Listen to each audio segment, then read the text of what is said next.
तो बाज़ हमारी ख़वातीन भी ऐसी होती हैं, जैसे एक मखसूस कम्युनिटी से ताल्लुक़ रखने वाली बच्ची ने मुझे कहा कि मुफ्ती साहब मेरा शौहर से झगड़ा हुआ, हमने उसको उठा के ज़मीन पे पटका और छुरी उसकी गर्दन पे रखी और कहा कि दो 3 तलाक। उसने 3 तलाकें दी, हो गई।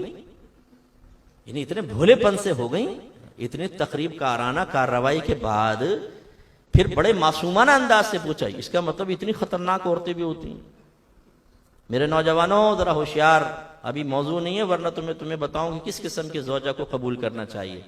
आप लोग तो यूट्यूब उस पर फेसबुक पे बैठ जाते हैं, वो लड़की कोई भी हीरोइन की फोटो लगा देती है, आप ख्वाब देखना शुरू कर देते हैं, उड़ रहे हैं हवाओं में, हाथ में हाथ लेके पार्क में जा रहे हैं और शादी हो रही है, P P P P P P P P बज रहा है भाई तराना, और बड़े खुश मगन है।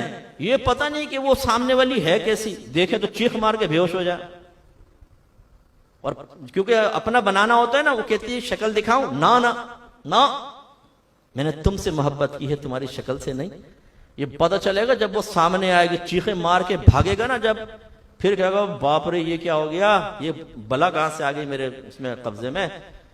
और ये बलाएं जो होती हैं अक्सर जो इस तरह लड़कों से दोस्ती करती हैं, आप समझते हैं यार तेरे भाई ने एक भाभी ढूंढ ली है, इतनी मुखलिस है ना, रोजाना में रात को 2 बजे कहता हूं आ जा। अरे भाई वो कितने उसने शोहर ढूंढे हुए हैं, भोले पप्पू टीटे, वो करती हैं ऐसी लड़कियां, आपको पता है पागल बनाती हैं वो। एक तो नौजवान ऐसी लड़कियों के उसमें फंस गया, उस लड़की ने कहा आओ फिर मुलाकात करें। वहां गया, वहां 5-6 लड़के पहले मौजूद हो, धन धन धन धन खूब घूसे लगाए, मोबाइल छीना, पैसे छीने, लात मारी, बोले निकल यहां से आशिक। पता चला गैंग थी पूरी। तो मेरे ये नौजवानों, जो ये हलवा मिल जाता ना, हलवा इतनी आसानी से हजम होता नहीं है, खुशफहमी में मुब्तला मत हो। एक दाढ़ी वाले साहब थे, उन्होंने कहा मुफ्ती साहब मैं चाहता हूं कि बहनों को कुरान और हदीस भेजूं, और मेरा कोई इरादा नहीं है, ताकि खवातीन में शऊर बेदार हो। मैंने कहा भाई क्या मर्द सारे मर गए? इसी तरह तो शैतान बहकाता है, पहले आपको औरतों के करीब करेगा, आप समझेंगे बड़ा पाकीज़ा हूं, फिर आहिस्ता दोस्ती, फिर फ्रीपन होगा, बेतकल्लुफ होंगे, इसके बाद गुनाह। इसलिए खबरदार। तो बहरहाल खुलासे कलाम यह है कि ऐसी भी खवातीन है जो शोहर से बदतमीजियां करती हैं, उन बहनों के लिए एक बस में बात अर्ज करता हूं। नबी करीम सल्लल्लाहु अलैहि वसल्लम ने इरशाद फरमाया, अगर मैं मखलूक को सजदा करने का हुक्म देता तो बीवियों को हुक्म देता कि वह अपने शोहरों को सजदा करें। यानी इतना अल्लाह ने हक रखा है। एक रिवायत में आता है कि कुछ सरपरस्त थे, वो एक बच्ची को बारगाह रिसालत में लेकर आए, रसूलुल्लाह हम इससे कहते हैं शादी कर ले, शादी नहीं करती। सरकार ने बच्ची से पूछा कि आप क्यों शादी नहीं करते? उसने अर्ज़ किया रसूलुल्लाह पहले बताइए कि एक बीवी पर शोहर का क्या हक होता है। सरकार ने बयान फरमाया उसका हक यह है कि अगर शोहर का पूरा बदन फर्ज कर लें खून और पीप से भरा हो और औरत जबान से चाट के उसको साफ कर दे, तब भी वो अपने शोहर का हक अदा नहीं कर सकती। ये कराहत वाली चीज है ना, जबान लगाना ब्लड को। लेकिन सरकार क्या समझा रहे हैं? समझा रही है कि अगर शोहर फर्ज कर ले उसकी कुछ नागवार मामलात भी हैं, औरत सब्र करे तब उसका हक अदा होगा। तो बच्ची ने जवाब में कहा या रसूलल्लाह बस यही बात है, मैं ये समझती हूं कि मैं अपने शोहर का हक अदा नहीं कर सकूंगी। तो सरकार ने शायद फरमाया उनके पेरेंट्स से कि बस इसको फिर ऐसे रहने दो, इसकी मर्जी पे छोड़ दो। तो मैं ये नहीं कि तरगीब दे रहा हूं कि बच्चे में सुन रही है वो कहेगा जी मैं भी हक अदा नहीं कर सकती। हक अदा की अदायगी के लिए मेहनत करनी चाहिए। वो मेरे आका सल्लल्लाहु अलैहि वसल्लम का मामला था, शारे अलैहिस्सलाम थे, जिसको जैसी चाहे इजाजत मरहमत फरमाएं। लेकिन ये जरूर मालूम हुआ कि वो मेरी बहनें जो मुझे समाअत फरमा रही हैं, और अगर कोई बात उनकी जात में मौजूद हो तो खुदारा मुझ पर नाराज ना हो या गिल्ट फील ना करे। अगर बच्चियां भी आपके साथ सुन रही हैं तो इसमें कोई बेइज्जती की बात नहीं, इस्लाह कबूल करनी चाहिए। अगर कोई हमारी बहन ऐसी है कि जो शौहर के सीने पर चढ़ के गुफ्तगू करती है, वो एक बात सुनाता है 2 बातें सुनाती है, वो उसके माँ बाप को गाली बकता है तो ये उनके माँ बाप को गालियां बकती हैं, गरीबान पकड़ देती हैं। एक बाहर के मुल्क के शौहर ने मुझे कहा मुफ्ती साहब कल मेरी बीवी ने मेरे मुंह पे तमाचा मारा।